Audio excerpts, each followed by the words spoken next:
My name is Kurt Gutfreund, and I was in the Holocaust. I was 2.5 years in Theresienstadt. My story begins when I was born, January 6, 1938. 2 months later, Hitler marched in and annexed Austria to Germany. My father was taken from us on May 9, 1942, and was shipped to a place called Trostenetz. Upon arriving, they took him off the trains and marched him into the woods and executed there. My mother and I, we went into hiding. We must have been apprehended towards the end of 1942. And on my 5th birthday, January 6th, we were sent to Theresienstadt. Theresienstadt was a ghetto, a camp. Theresienstadt was not an extermination camp.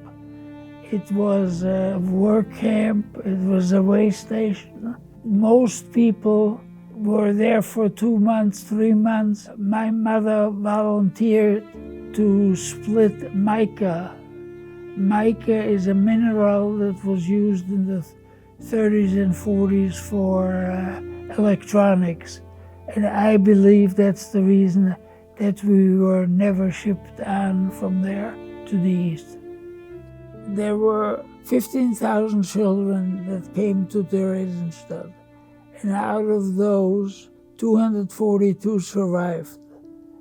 And I'm one of the lucky 242.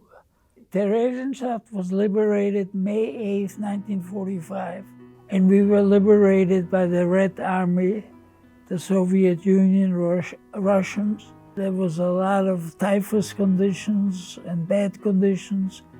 So my mother decided we're not going to wait for reparation. We're going to walk and hitchhike to Prague. Prague is only about 40 miles, 70 kilometers from Theresienstadt. And from there, we took a truck back to Vienna. My childhood after the Holocaust was pretty much a normal childhood. And I went to school until the age of 14. At that time, I wanted to quit school, so I apprenticed to become an optician. And at the same time, at age 14, I applied for a visa to the United States. And the visas were issued strictly on the basis of what country you were born in.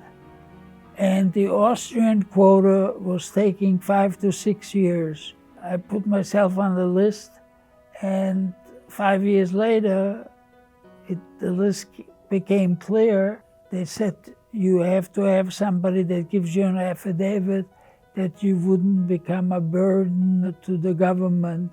My aunt that had moved from Bogota, Colombia to Chicago, her husband did that, and I came in May of 1958. My first job was selling men's clothing, and I became eventually an assistant buyer in children's clothing.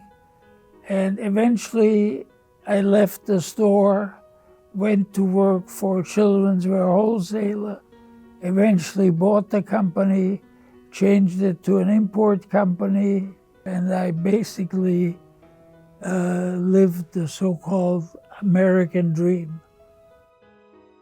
People forget, and if we don't teach the next generation, it will be forgotten, and we don't want it to be forgotten. Unfortunately, people forget about the past. So we want to make sure that at least some of the Jewish people know about the Holocaust.